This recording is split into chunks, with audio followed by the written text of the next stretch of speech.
Okay, so now you can have a few questions, inshallah. Is it permissible to remain married with the wife who doesn't practice Islam? Can the woman ask for a divorce because of this? It's permissible to remain, let's put it this way. It is not necessary to divorce your wife just because she's not practicing. Your responsibility is just to help her practice. Right? Encouragement, slowly. So sometimes what happens is that husband and wives, they get married, none of them are practicing, and that's why they chose each other. And then one of them becomes practicing. And then they want the other spouse to change overnight. That's difficult to change overnight sometimes. They have to have patience. But of course, if your marriage becomes unlivable because of this, then you would have reasons to divorce. Otherwise, generally you don't divorce a wife just because she's not practicing. Another question is that what about if your parents tell you to divorce your wife because they don't like your wife? Should you divorce? What do you think? Don't you have to listen to your parents? You don't have to listen to your parents? Generally. And they don't like your wife, but she's fine with you and the children, mashallah. So should you have to divorce her? Somebody came to Imam Ahmad ibn Hanbal rahimahullah and said that my father is saying I must divorce my wife. Should I do that? So he said no. He said, but Umar radiallahu anhu instructed his son to divorce his wife. So he said, yes, you can't do that though until your father becomes like Umar. So if your father is like Umar radiallahu anhu and he's very just and he knows why he's doing it, then no, because your father could be doing it for other reasons. The Beginning of Guidance is a very practical book to increase one's spirituality. Will this book be helpful in a marriage? I believe that if you can become, one of the benefits of reading the Beginning of Guidance is that it will make you closer to Allah. It will make you start loving Allah more and doing more for Him. And when you do that, it removes your arrogance. It increases your trust in Allah. It makes you more tolerant. It makes you more patient. All right? So when something does go wrong, you're going to think, well, Allah will give me a reward because of my patience. So you can see how it's beneficial in that sense. It improves your iman. And if a person's iman is improved, then they're going to have more tolerance.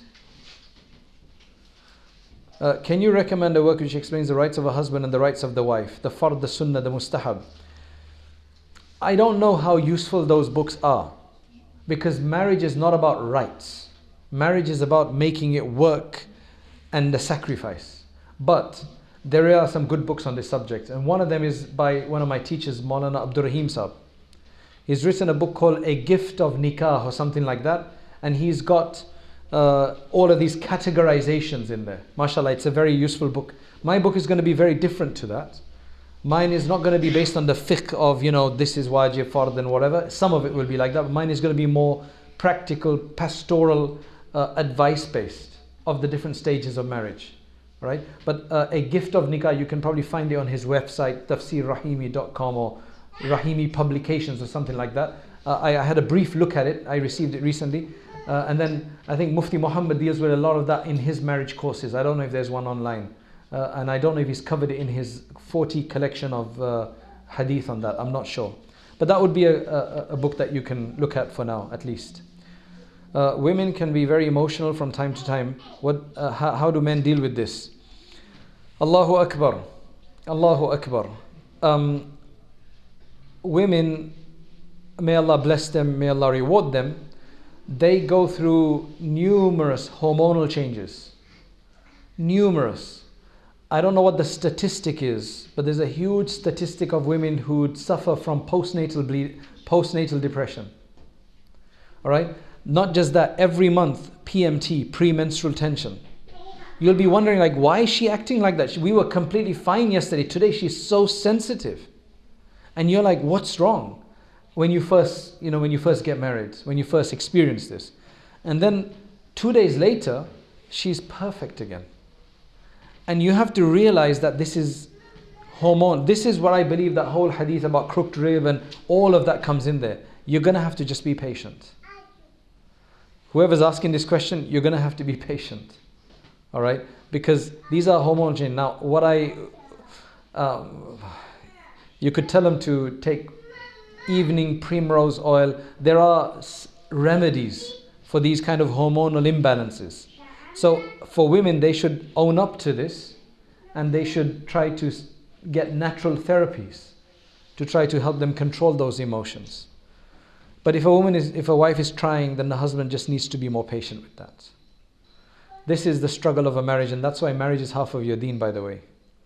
If you didn't have to do all of these struggles and didn't have to learn patience and exercise patience and trust in Allah, marriage probably wouldn't have been half of your faith. But the Prophet ﷺ said marriage is half of your faith. And this is what makes it half the faith. If you're successful in this, inshallah, you're successful in the hereafter as well. Ibn Taymiyyah rahimahullah said that 3 talaqs is in one go, says with anger comes as one. Are we as lay Muslims allowed to follow a mujtahid's opinion even if it goes against a mujtahid's madhab? You see, the thing is that the first person, when you trace this historically speaking, the first person to say this was Ibn Taymiyyah. Before him, none of the Hanbalis said it, none of the Hanafis, Maliki, nobody said it. He is the first one to publicly give this fatwa. There is an opinion that his grandfather was the first to give a private fatwa on this. Now obviously it's become more popular, people have taken it because it's easy. But the 4 madhabs, they disagree with it. Right, they disagree with it. Rather, I think we just need to educate people because giving more than one is a bid'ah anyway. At the end of the day, it's wrong to do so. It's sinful to do so anyway. So people should just stop doing that. What is allowed and what is not allowed in the iddah period? Shall I just read it to you? In the iddah period, it depends on the iddah. If it's a reconcilable iddah where you can just get back together, as I explained, without having to marry, then the woman is actually recommended to beautify herself and try to attract her husband. So they don't have to have hijab in that case. But if it's an irreconcilable divorce, like the elusive statement divorce or the final divorce, then they have to stay in the same house, but there has to be hijab observed because they have to remarry to get back together. The other thing is that a woman in that situation is not allowed to use makeup. She's not allowed to beautify herself, not allowed to wear flashy clothes, not allowed to even go outside unless absolutely necessary. You can consult a mufti in that. So that's generally the main obligation in this case. The husband has to pay for her even during this time, even though she's no longer his wife. But for that period time, that iddat time, he's still responsible for everything of hers. Unless she decides she don't want to stay with him and she goes off, which she would be sinful for doing so, but then he's not obliged to then take care of any expenses. That's even in marriage. If a wife refuses to stay with the husband, says, I'm just going to go to my dad's house for 5 days, for 5 weeks or whatever, he's not obliged to pay anything in that time. Because the reason he's obliged to pay is if she stays with him, and if he doesn't stay, then he's not obliged to pay. Why can't a woman utter a divorce, and how does a woman divorce her husband? She's not allowed to utter a divorce. There's many reasons for that. Allah subhanahu wa ta'ala only gave this right to men. One of the reasons that some people mention is that it's because women are generally more emotional than men. I know some men are weird as well, right? But the majority of men are not like that. But for women, if they're in that emotional state, they may just divorce. They're more likely to use the divorce. But if a woman is in a situation where she wants out, then she generally goes and consults this, what they call a judicial panel. In a non-Muslim country, it'd be a judicial panel.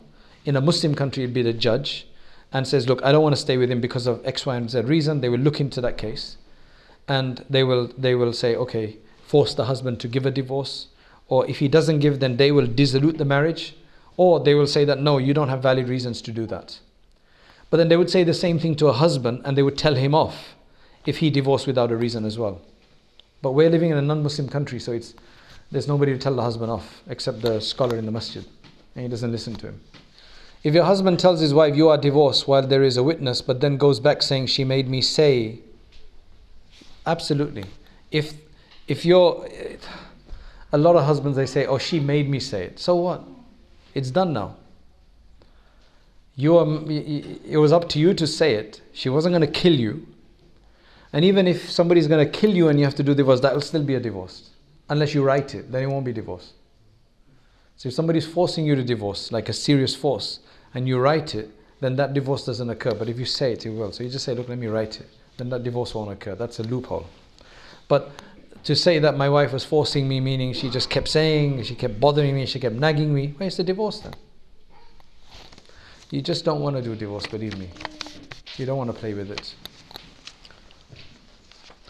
Okay, I think that's it. Anybody have any other questions? May Allah give a healthy marriage.